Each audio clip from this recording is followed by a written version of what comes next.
Chubb, running back.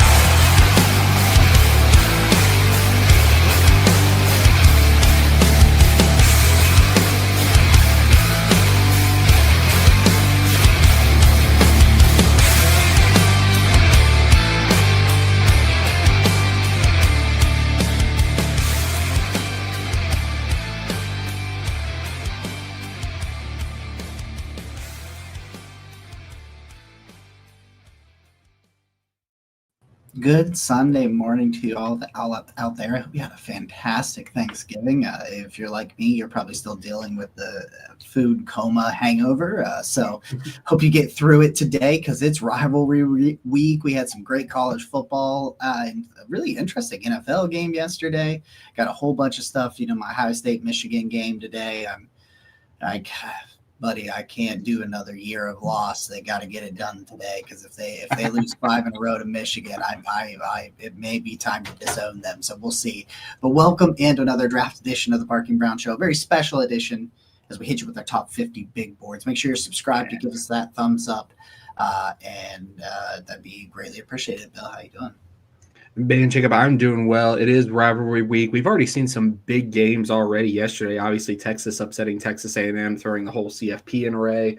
We've got the game. We saw the Egg Bowl where it seems like everybody on Ole Miss wanted to fight everyone, including Lane Kiffin wanting to fight a reporter for calling him out for being a hoe, even though he's that got real hoish tendencies.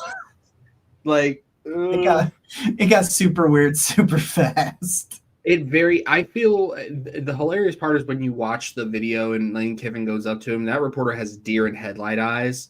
Yep. He's like, I thought Lane was going to swing. I thought that was going to happen. But obviously, if that's the type of day we're getting into, obviously we've got the game later on. It's going to be a fun, jam-packed week. But we wanted to come with our top 50 big boards. And Jacob and I are going to go bar for bar. We're going to start at number 50 and work our way up because we can't give you everything right off the jump. We got to make you stick around and have some fun with us. But Jacob, overall thoughts on this class so far? Because I've got my thoughts. What are your overall thoughts so far? Well, I got 10 wide receivers in this top 50. I got 9. So I am right there with you. Immediately jumps out at me is I've got 10 in the top 50. I actually ended up with 4 quarterbacks, and I was surprised by that. I thought it would be 2 or 3. Now, very easily, 2 or 3. Actually, technically, I think all 4 can go back, or maybe it's only 3 of them. I can't remember what one of their statuses is, so we'll see. There's one that is rumored heavily to be going back, but until he declares he does, I realized that the offensive linemen, I decided this year, so this is just a heads up for everybody. What I was trying to decide about tackles playing guard and things like that, I decided to list them at the position they currently play. Rather or not you think they're going to be better on the inside or not, just for organizational standards, I'm just putting Jennings Dunker, I think is probably a guard at the next level. I'm listing him as a right tackle. I just decided that stuff is too confusing for me this early in the campaign. So I wanted to do that. There's actually more tight ends that made the group. I'm actually a little bit more intrigued by this corner class than I thought. Not that there's a ton of them in my rankings. There are, but I'm a little bit more intrigued by them than I thought. But overall, I think playmakers, this is the draft for you. Not a ton of running backs. I think I had 3 running backs, so it's not quite the class it was last year. But if you combine tight end and wide receivers, you can find some weapons for your quarterbacks. Mm-hmm. The defensive tackle is interesting. The defensive side of the ball has some very high up guys.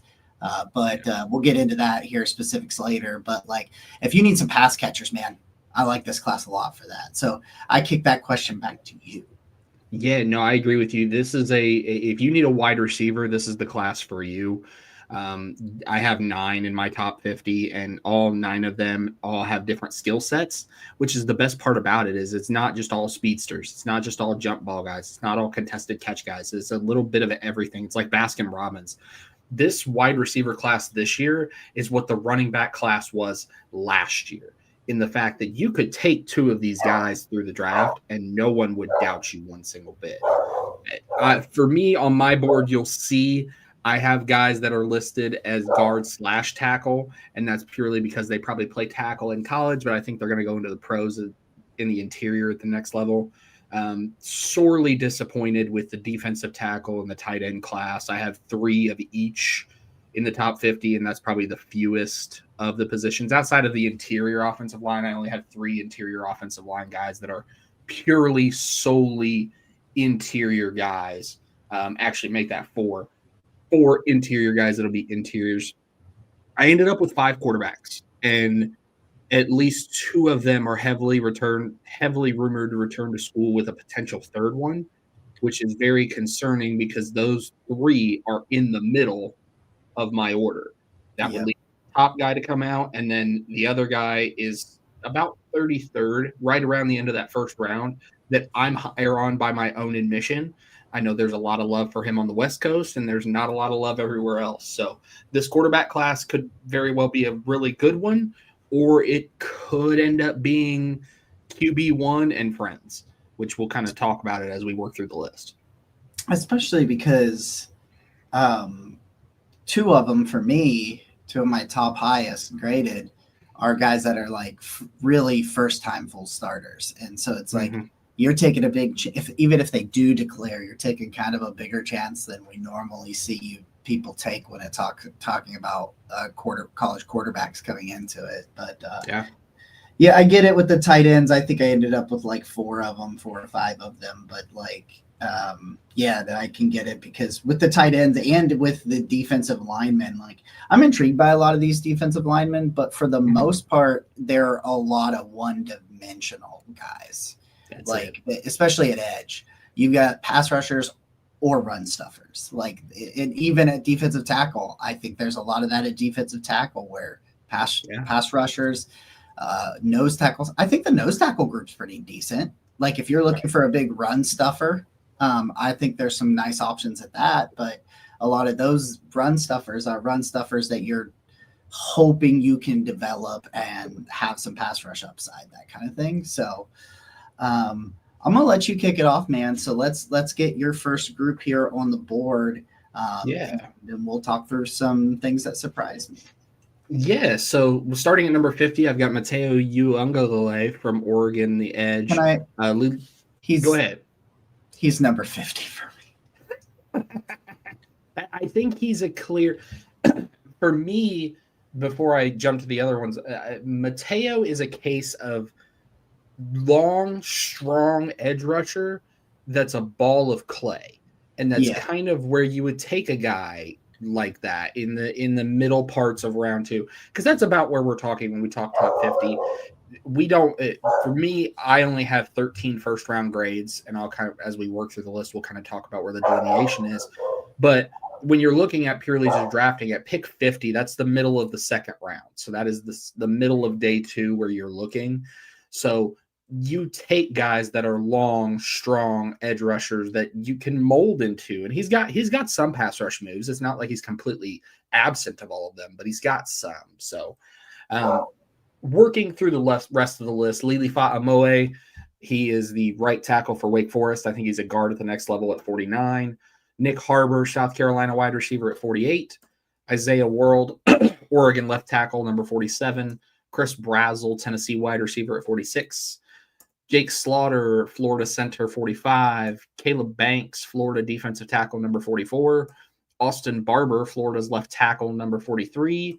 Jonah Coleman, Washington running back, number 42. Number 41, Denzel Boston, Washington wide receiver.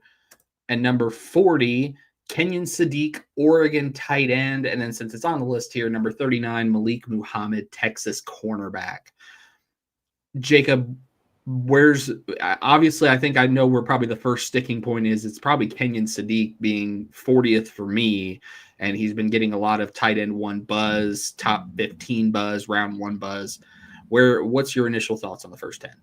So for me and Kenyon Sadiq, I do have him much higher on the list, but you can very easily convince me as to why he would be lower because of the perceived maturity issues and off the field stuff. that is rumored about him. Is he the hardest worker? Does he have his head on straight? All of those questions. There's some big question marks surrounding that, and I totally understand having him lower down there, because for me, I think he's much higher. I think he might be around top 20. I think I have him somewhere there, because that's where his talent is, in my opinion. Yeah. But that's, you know how it is with the NFL draft. You're just going to have those situations where, hey, I got this guy much higher talent wise. So for me, I left him higher, but we've talked about him before, where it's like, maybe this is someone else's headache. Maybe we let this be someone else's headache. So I respect you putting him where you put him for that reason. It's exactly that, because the biggest thing with Kenyon Sadiq is obviously not only is it that perceived maturity issues that Todd McShay talked about on his podcast, but there's also motor concerns. And what I mean by that is there's games where he looks like he's on and he looks like a top 10 guy. And then there's games where he just disappears off the face of the planet because his run blocking is very inconsistent. It's up and down game to game. You're talking about a tight end who now, if he's not really the greatest run blocker, now I'm expecting him to be an excellent pass catcher. He's got a 10% drop rate this season. Right. So he's dropped more than his fair share.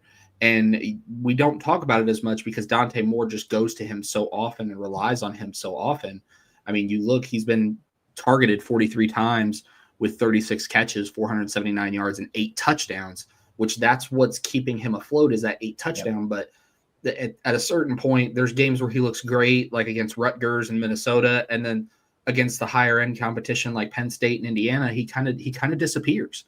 You watch the second half of that game where they came back, he somewhat disappeared in that game.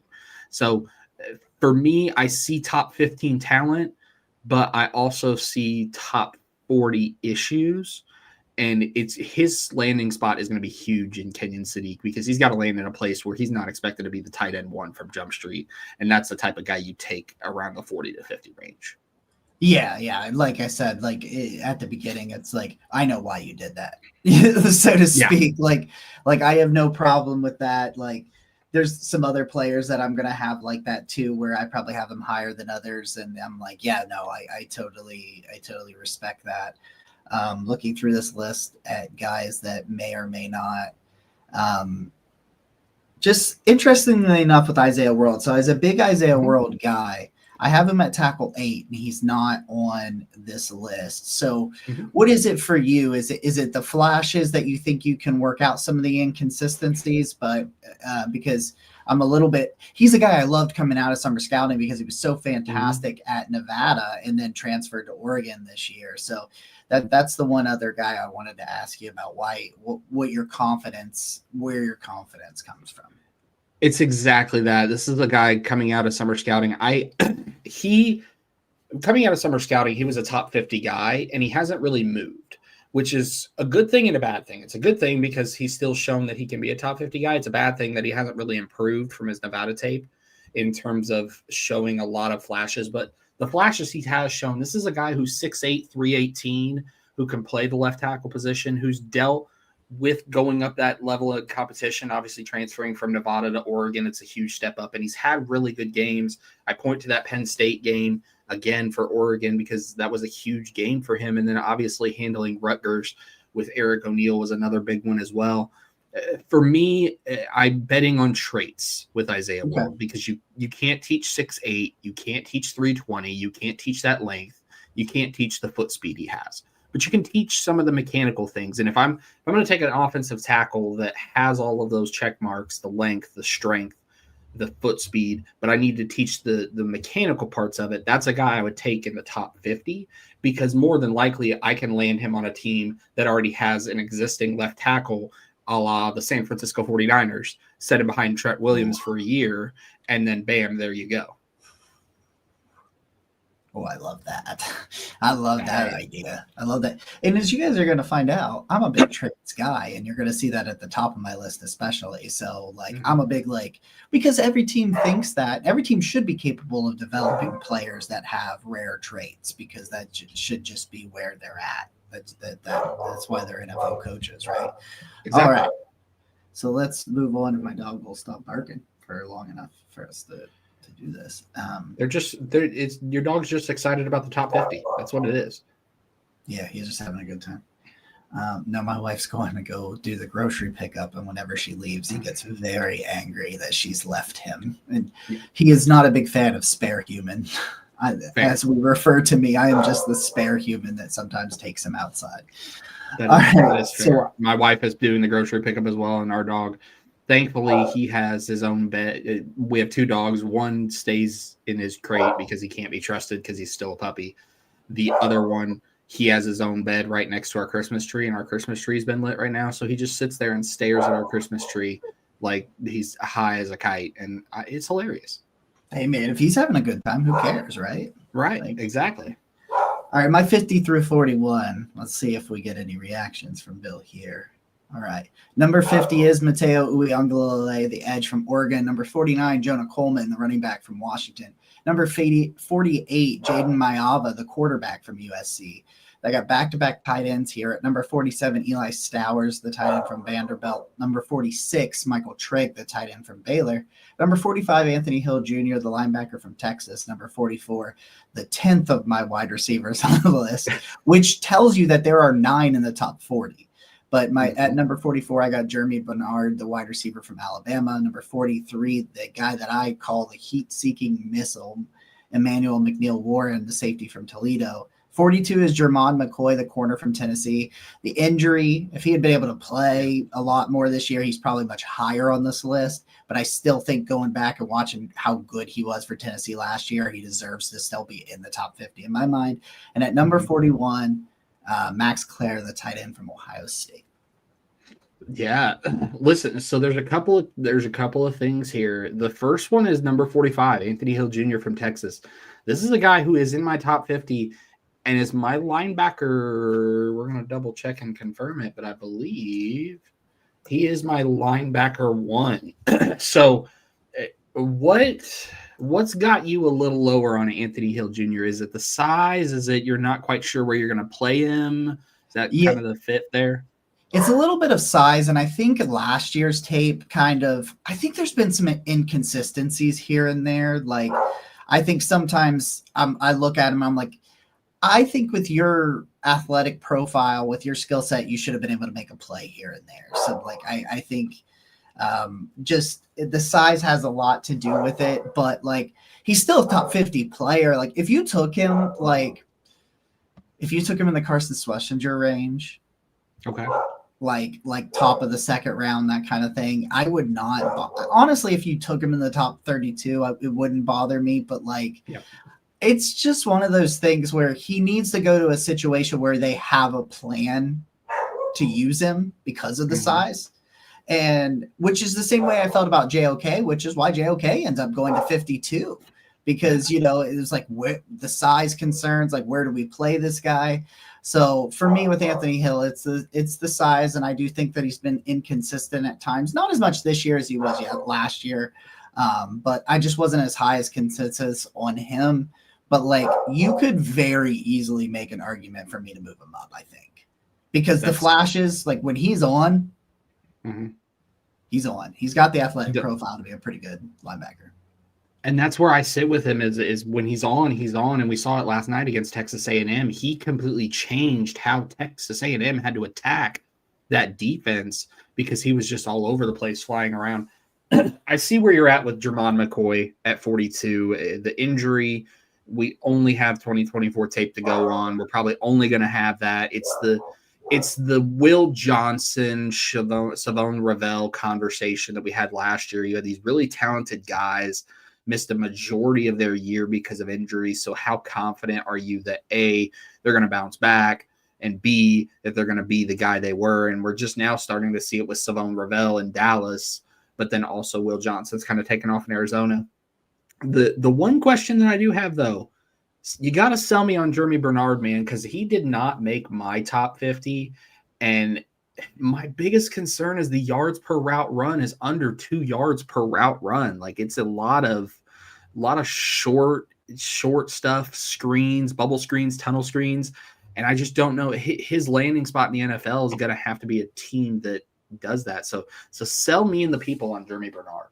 See, and that's what I feel about with him is similar to Anthony Hill Jr., where you say, hey, What can you do? The landing spot is very important. 2% drop rate this year. So if you're going to target Jeremy Bernard, he's going to catch the ball. I think what he can do, the average depth of target is almost 11. We understand. I understand what you're saying. I think he's got how many? 10 screen catches, only 3 deep catches. So they haven't used him to expand the field or very often. But he's just a guy that I think he's just incredibly reliable. I think he's a good route runner. I think he's very strong-handed, very reliable in that sense. I think you've seen him in some big moments. He's not afraid of the big moments. He's not coming in to be a wide receiver 1. I will make that very clear. I don't have him in my top 50 as a wide receiver 1, and I think some people might be like, if you're in the top 50 at wide receiver, they should probably be a wide receiver 1. And if you're of that belief, then you're not going to want him in the top 50 because that's not – I don't see the vision where he does that. But, 1 drop on 75 targets. That's fair. I'm with you. Let me ask you this, one final on Bernard. Do you think he plays on the outside or is he slot full-time in the NFL? No, he's probably slot full-time in the NFL, I would say. But me and you have talked about this, and I've talked about it with other draft analysts where the NFL has evolved to where slot-only wide receivers is not a death sentence on your draft stock. Like it's not just because you need somebody in the slot. So do I think he's a slot only at the next level? Absolutely, 100%.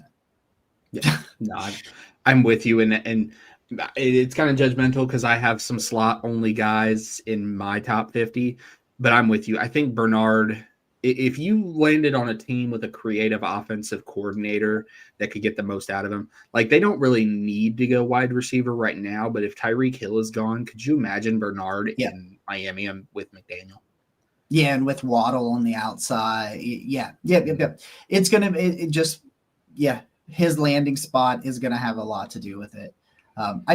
We won't touch on Jaden Mayava because I know you have him higher on the list. So we'll have a conversation about him real quick soon. All right. Yeah. Okay. Let's keep this train moving. Hit me with your next group. And it's actually funny that you mentioned Jaden Mayava. So this one is the next group. This is 39 through 28. 39, we just talked about Malik Muhammad, Texas corner. 38, Mikhail Kamara, Indiana edge. 37, Chase Besantis, Texas A&M left guard. 36, Chris Bell, Louisville wide receiver. 35, Michael Trigg, Baylor tight end. 34, Eric Singleton, Auburn wide receiver. 33, Jacob Rodriguez, Texas Tech linebacker. 32, the aforementioned Jaden Mayava, USC quarterback. 31, Justice Haynes, Michigan running back. 30, Iapani Lalolu, Oregon center. 29, Peter Woods, Clemson defensive tackle. And 28, CJ Allen, Georgia linebacker. Gets us to the next tier. So I'm looking real quick to see if we had any in the same range. Yeah. No, well, we had number 50 was exactly the same. So I was just looking real quick if we had any of these guys exactly the same, and I don't think so. But we have some guys in the same range. My 40 through 31. I think the conversation's got to start at Peter Woods because I have him much higher, but I have him much lower than I did coming out of summer scouting. And for me, is this one of those situations where you feel like you're just betting on traits because the production never came back? That's exactly it.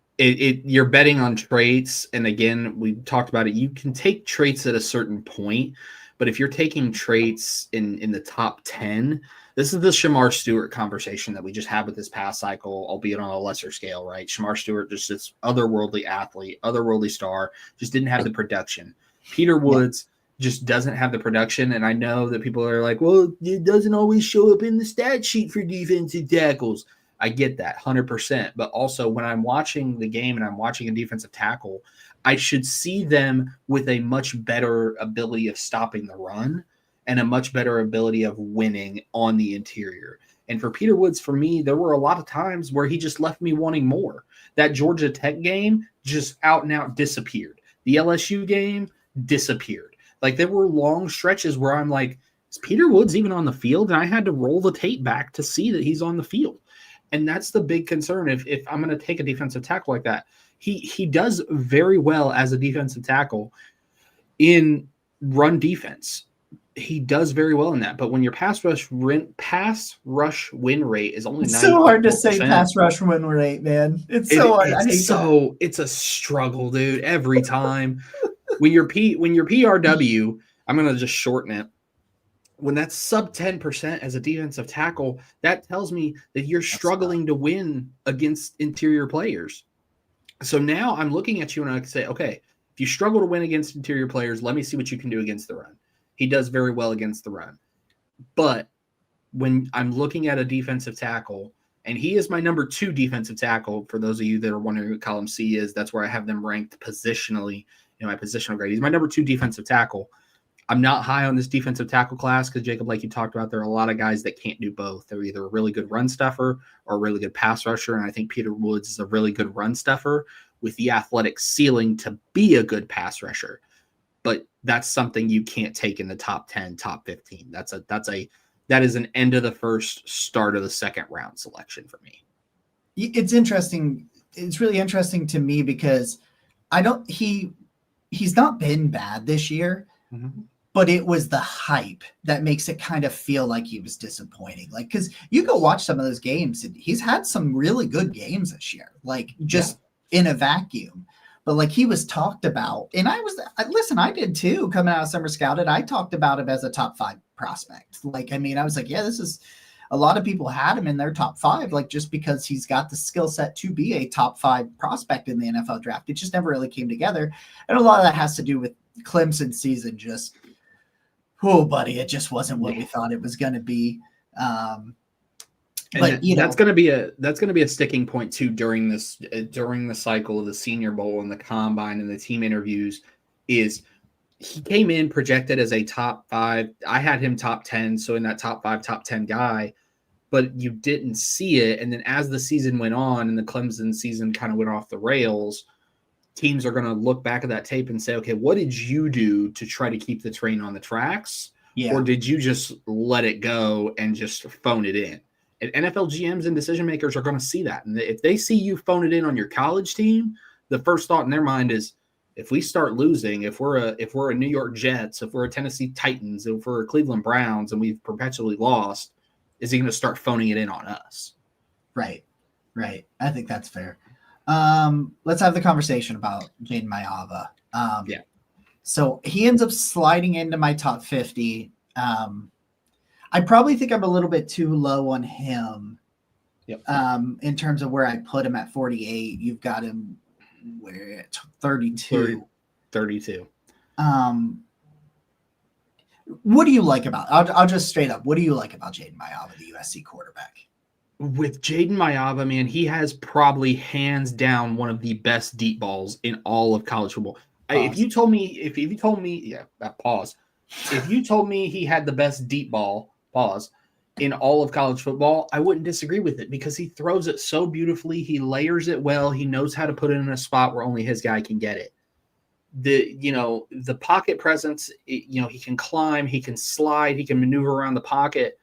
The problem is in the NFL nowadays, you have to be able to win in the intermediate parts of the field. And for me, the biggest issue that I have with him is that every pass in the intermediate part of the field is overthrown. And at the NFL level, it's going to lead to turnovers. It's going to be a problem. But when you look at this guy, he does very well when he's also kept clean. If you keep him clean, this is a guy that can wheel and deal with the best of them. For those that are wondering what column B is, that's my comp to the player. Obviously, being the comp king, I have a multitude of comps. I think he's Carson Palmer, right? When we talked about Carson Palmer, very beautiful deep ball, but struggled with the intermediate, struggled under pressure. That's kind of what you're going to get with Jaden Mayava. If you want a very beautiful deep ball, this is your guy. But you've got to be able to keep him clean.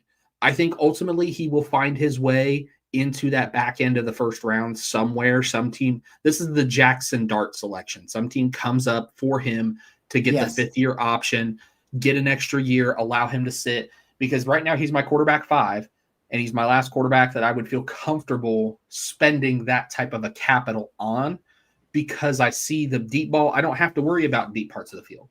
Yep. I don't have to worry so much about short parts of the field. I just have to focus between 10 and 20 yards.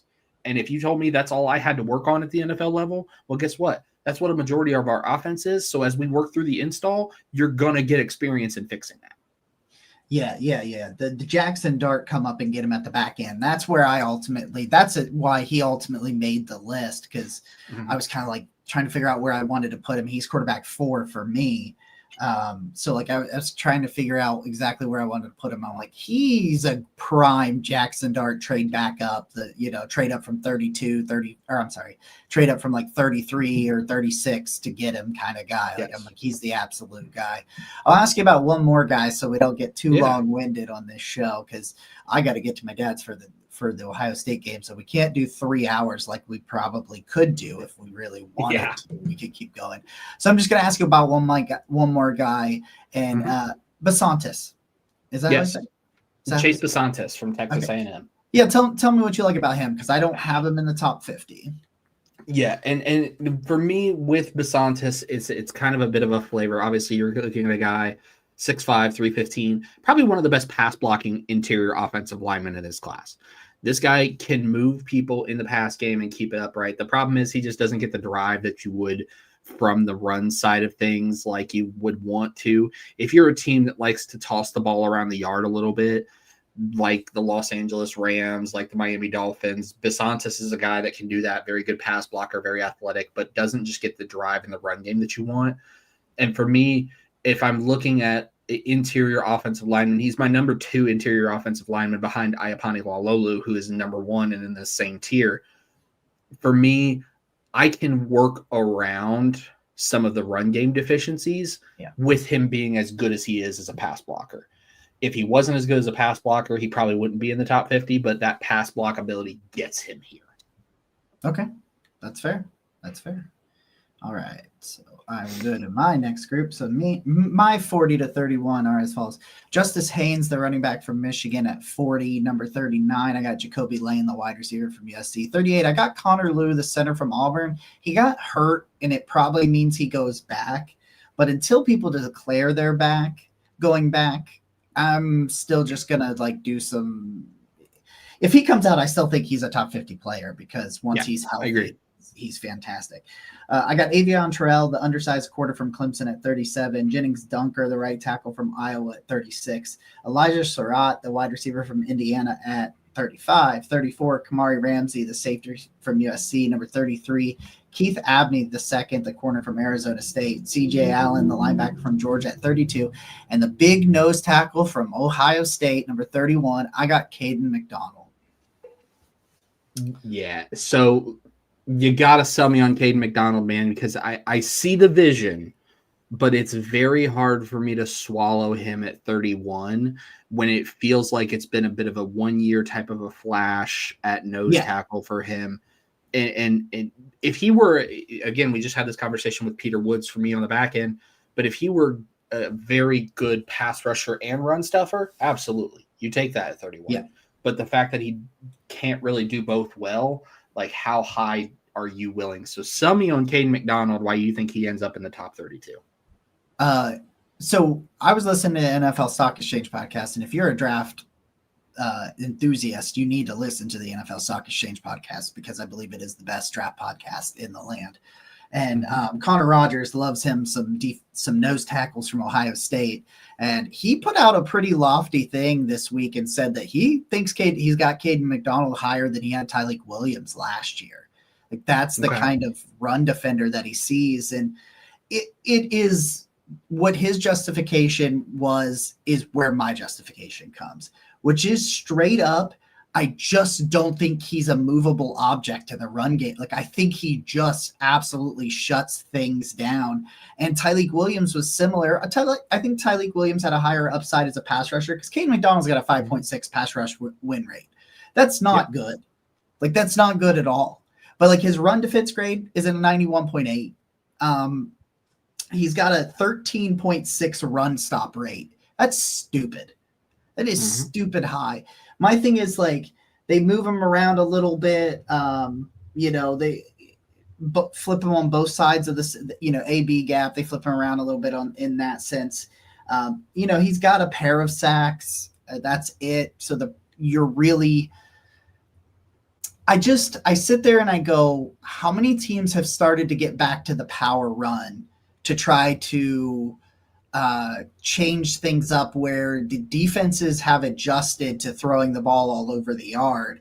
And now all of a sudden we've got a lot of teams that are really wanting to run up the gut and run up the middle.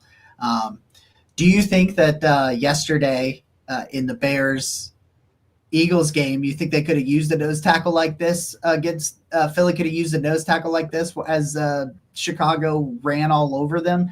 I think it's part of the evolution of the game, going back to some power runs. I just think so with Mason Graham last year. I'm not saying Caden McDonald because it's a 1-year wonder, and that's why he's at 31, a little bit lower because it is a 1-year hit wonder. I called Mason Graham last year the safest pick because I thought his run defense traits in game would easily transition to the NFL. Like, I felt good about that stuff being good at the next level. So I was like, I feel like he's a super safe pick. Caden McDonald is similar. He doesn't necessarily have the athletic upside that Mason Graham did. But I know for a fact that if I take Caden McDonald, I know I can stick him down, early downs, short yardage downs, things like that, and he's just not going to get moved around. He's just going to eat space and make an impact on the run game. I just think he's that good of a run defender. Yeah, no, I'm with you. And when you were talking about him, there was one name that kept popping into my head over and over, and it's my comp for McDonald. It's Christian Barmore. Yeah. We talk about what Christian Barmore's done to the middle of that Patriots defense. It's exactly what McDonald can do. I have a hard time with NFL teams on the back end of that first round prioritizing a defensive tackle that hasn't done it consistently year over year. Yeah. Like Tyleek Williams showed it multiple years. Yep. I'm not comfortable there, but I see the vision. I totally see it, but I can't get that high with McDonald yet. Yeah, it's just like who was I talking about?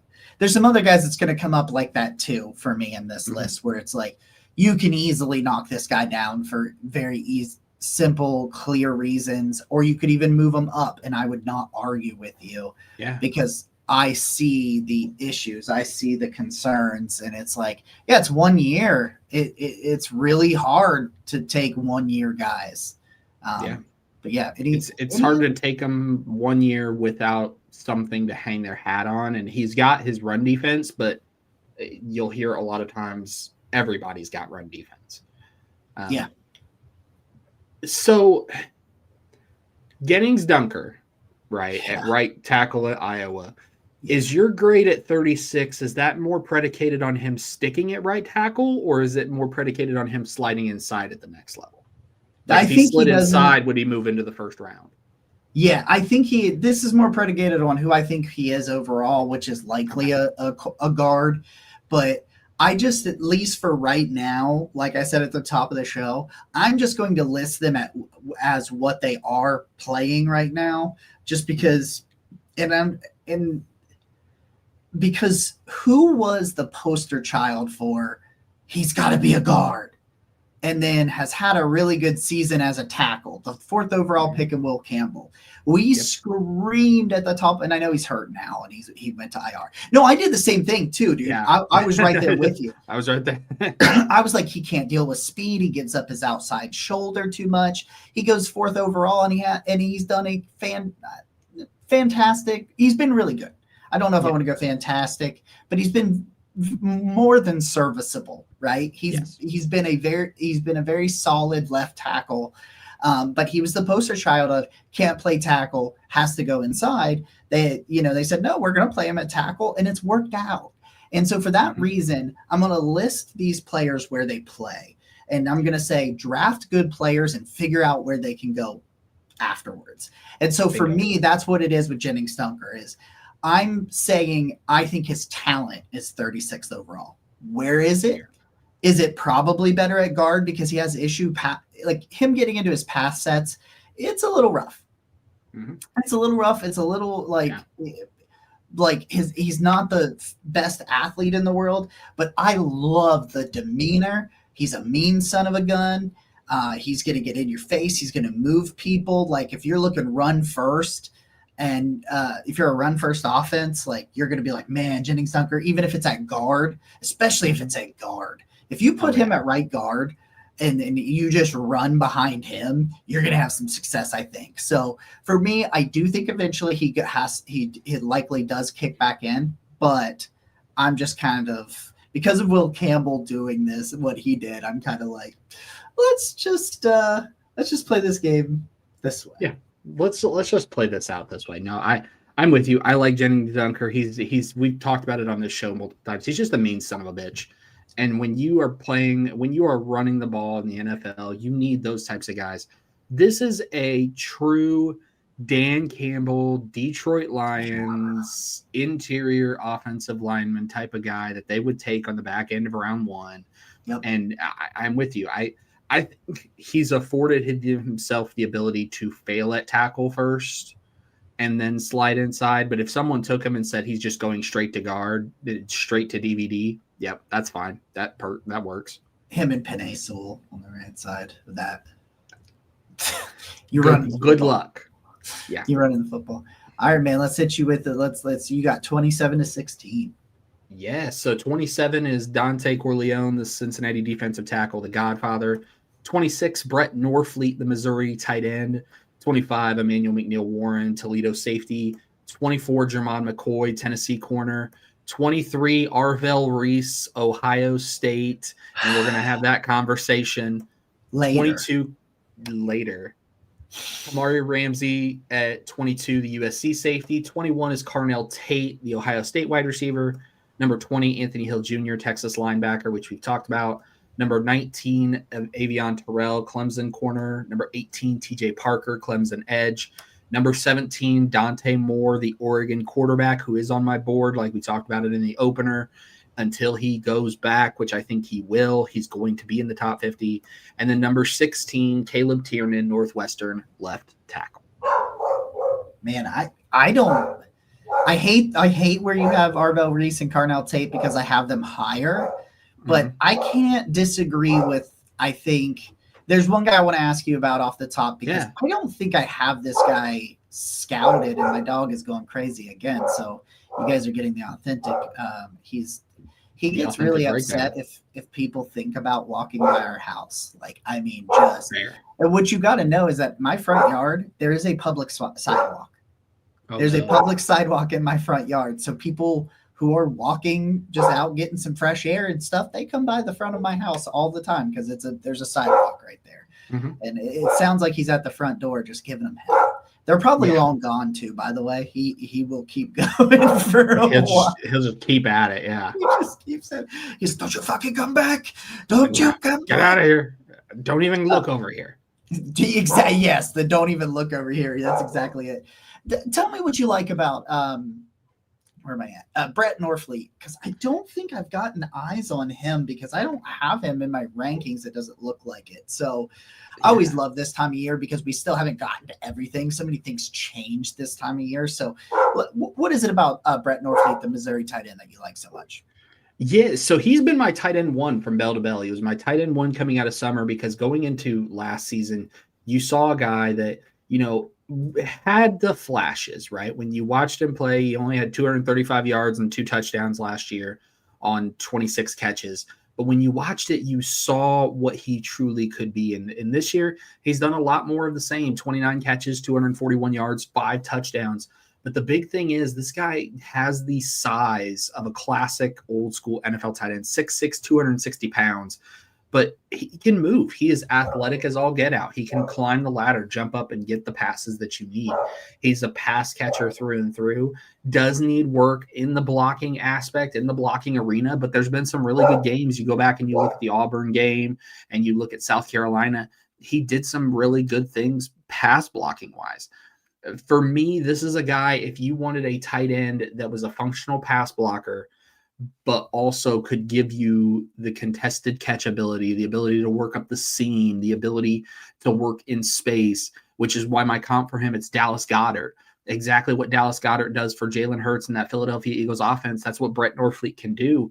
I have him at 26 because there is still a lot to unlock for him. I think he probably needs another year of seasoning, and it would not shock me if he went back for another year. But I think without a doubt, this is a guy that has the athletic tools, the athletic traits. He's going to test out of his mind at the combine, should he declare. And he's going to show teams at 6'6", 260 pounds with the way he moves. It's the traits conversation. I can bet on the traits at him at tight end, and I can take him at 26. Yeah, man, that's like, like I said, you're going to find that out as we continue through these lists, that I often turn into a traits guy in these conversations, just because I'm like, it's always going to depend on the team too. And rather they can afford to do that, rather they can afford to make that bet and that gamble and try to do those sorts of things. So I think everything else in your conversation in this list, we're going to have the conversation about later, because I'm very angry with you right now. So I know you, I knew you were going to be, but when we get to, and I know it's numbers 21 and 23, but when we get to where they're at on your board versus mine, you'll see why I have them here. Well, I know why it's Arvell Reese, because Arvell Reese is a sample size thing. Like that makes sense to me. And again, like I said, with other players, you having him a little bit lower because you're a little bit like with Caden McDonald, yeah, that's fine, but I'll get why I have him higher. So we'll save that conversation for later. We'll save the Dante Moore conversation for later, because I got him higher too. So yeah. Okay. So what I'm going to do is I'm going to do 30 through 21, and then I'm going to do 20 to 11, because you're at 16. So we're going to, and then we'll have you go from like your 10 to 15, and then we'll get our top 50 or something like that. Yeah. We'll figure it out. We'll figure it out. Yeah. All right. 30 for me is Chris Bell, the wide receiver from Louisville. Emmanuel Pregnon is the guard from Oregon at 29. I just really like this dude. I just think kind of a polished guy. Like, I don't know if he's like a jack of all trades, master of none, in my opinion. Like, I think he could do a little bit of everything. Is he going to be like, you're going to still need to work on some techniques and maybe a little bit more power, things like that. But I think he slides in, can be a starting guard right out the gate. I got Denzel Boston, the wide receiver from Washington at 28, 27, Christian Miller, the tight end, the nose tackle, not tight end from Georgia. 26, I got Caleb Lomu, the left tackle from Utah. I love these Utah tackles, man. I think he probably goes back. I understand that. 25 is David Bailey, the edge from Texas Tech. 24, Uluyavi Ione is his last name, the left guard from Penn State. He's my highest graded interior. He has allowed 2 pressures this year. Yeah. That's my scouting summary on Ione. The left guard from Penn State. KC Concepcion, the wide receiver from Texas A&M at 23. Cassius Howell, the edge from Texas A&M at 22. And at 21, Chris Brazel, the wide receiver from Tennessee. All right, what are you mad about? I'm mad that you have KC Concepcion as low as you do, but I get it. It's the same thing with Cornell Tate. I think you can easily convince me to put him higher. Easily. Yeah, easily. For me, it's the Pregnon at 29. You said it. He's a master of all. He's a jack of all trades. I just don't see a world where I just talked about Basantes, right? Basantes, really good pass protector, needs work at run blocking. Pregnon is like, he's good at run blocking, but he's not great. He's good at pass blocking, but he's not great. He's good on the move, but he's not great. He's good at a lot of things. And for me, that's something I feel comfortable taking a little bit later that I think could be there in round 2, but I totally see the vision on that. For me, it's like the NFL has an offensive line problem. Yeah. Across the board. And we're Browns fans, and they really got an offensive line problem. And if you told me I could get a guy that is good, solid at everything, that would be such a massive upgrade for so many teams. And that's why he landed in the top 30. Is just because, he's not going to wow you physically, like athletically, but you're also not going to be disappointed physically or athletically. You're going to be somewhere in the middle where you're like, is he going to be an all-pro? No. Is he ever going to be on the all stinks team? No. I just made that up. I'm sure somebody does an all stinks team. That would be fun to do. We should do that. We should do that. Yeah. We should do that. Yeah, and I think Caleb Lomu probably goes back to school, my left tackle out of Utah, but he's probably my favorite true left tackle in this class. So okay, all right, we'll continue on because we've gone long winded. I'll get you into up to my top 10. Here we go. Let's do it. Caleb Banks, the defensive tackle from Florida. I know he's played what, a game? If that, I think he's less than 100 snaps at this point. But my God. Yeah. If you're talking about wanting to find a defensive tackle that can do it all, he's your best chance. He's your best chance at finding that. Kodrick Falk, the edge from Auburn at 19. I got Kenyon Sadiq. We already talked about him, the tight end from Oregon at 18. His teammate, Dylan Thieneman, who had continues to have a really good year at Oregon. I knew it. I knew they would use him properly after Purdue. He had such a great freshman year at Purdue as a deep, and then they put him in the box and he wasn't good. And I was like, they're going to put him back out deep and watch. And boom, right back to the dominance he was as a freshman. Colton Hood, the corner from Tennessee at 16. I like him a ton. Francis Moiaga, the right tackle from Miami at 15. Mekhi Lemon, the wide receiver from USC at 14. Peter Woods, the defensive tackle from Clemson. Number 12, Sonny Styles, the linebacker from Ohio State. Number 11, my quarterback 3. This happened last night. I flipped these guys. My quarterback 3 is Ty Simpson from Alabama at number 11. So I'm with you on a lot of these guys. I see the vision with a lot of them. Caleb Banks, he's a little lower for me because we're talking 100 snaps, but dude, talent-wise, this is a top 20 dude. Yeah. The one that's probably the most surprising for me is Colton Hood, and not because I don't think he's a talented guy, but he stepped into that Jermod McCoy role and he's played efficiently and done very well. So what's got Colton Hood this high for you? I think he's just his overall coverage, you can use him in both a man-heavy system or a zone-heavy system. I think he can do both. I think he's a better man cover corner than he is a zone cover corner, but he's not a liability as a zone cover corner. And that kind of flexibility, it's not quite the same as Jahdae Barron, but with Jahdae Barron last year, he played a year of slot really well and a year of outside really well.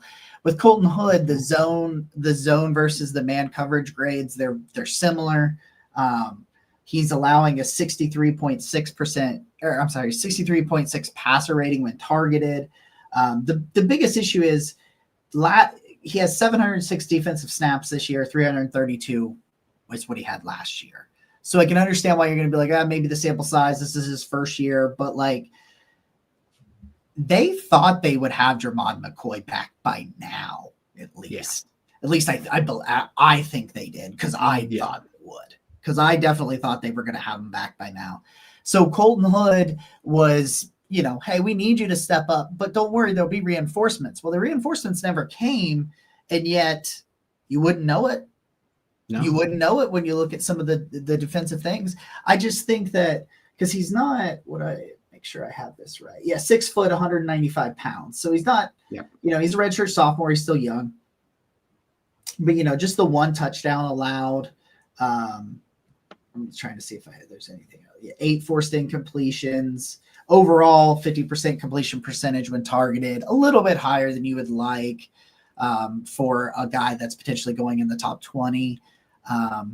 But I think there's more to unlock there.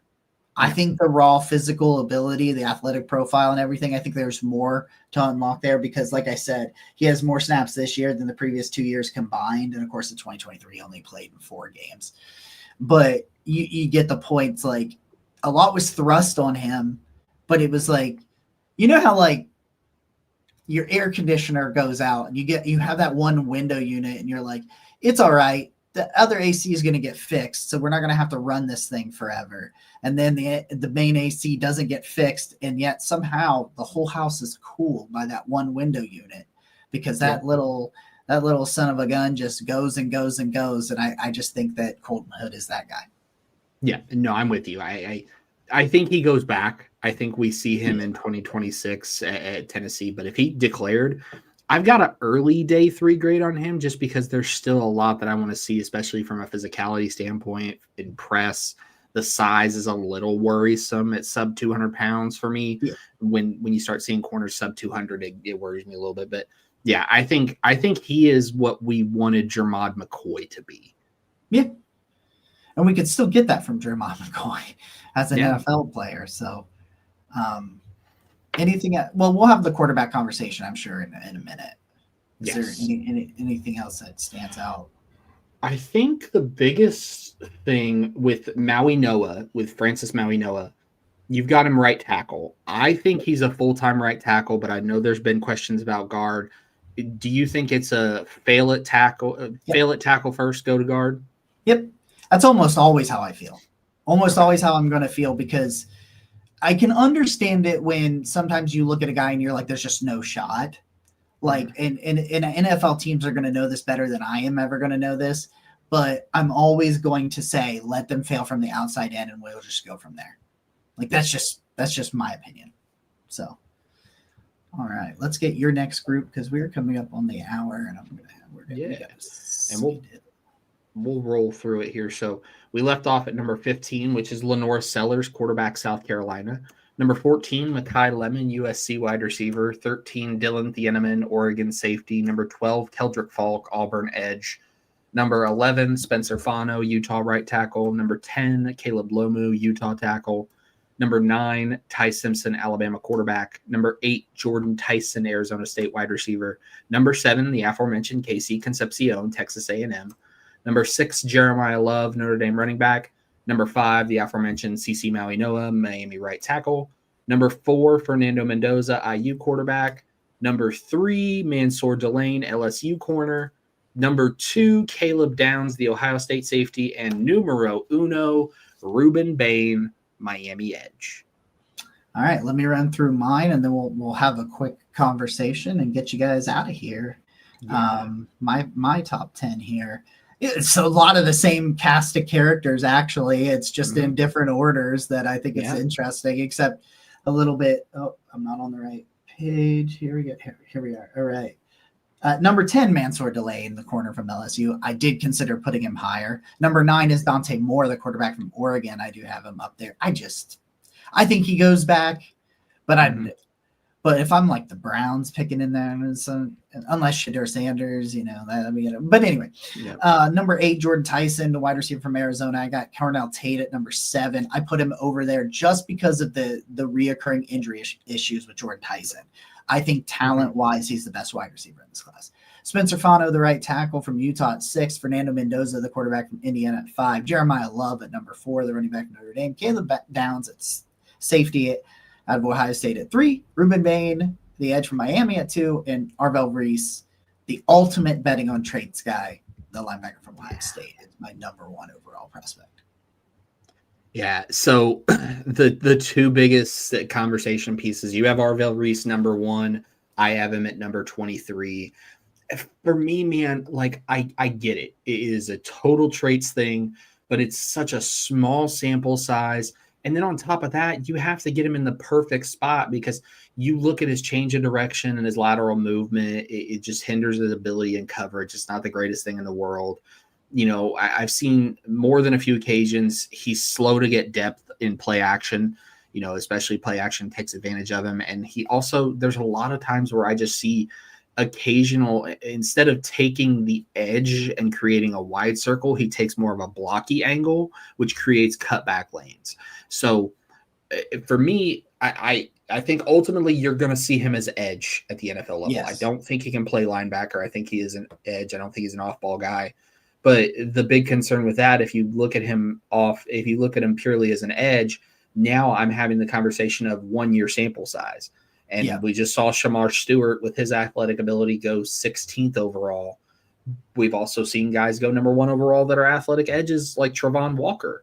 Yep. So where does he land on that spectrum of Travon Walker versus Shamar Stewart? I think it's closer to Shamar, because I think NFL teams – because the other thing is he doesn't win super athletically like those guys. He just forklifts dudes. Up, dump, goodbye. And that's how he wins. So mean. It's disrespectful sometimes. It is. It's absolutely disrespectful. But he doesn't fly by guys. And I think that's why he ends up lower, because this is a guy that I don't think will test at the combine. because I think his and his agency know, hey, it's not going to be the flashiest of numbers. Just test at Columbus's pro day. I can see that. That probably does end up being that way. Yeah, that makes sense to me. Yeah, well, that's all we have time for, guys. So sorry that our top 10 conversation didn't get as deep as we wanted, but I think it's always fun to have the conversation about the other guys that are a little bit further down.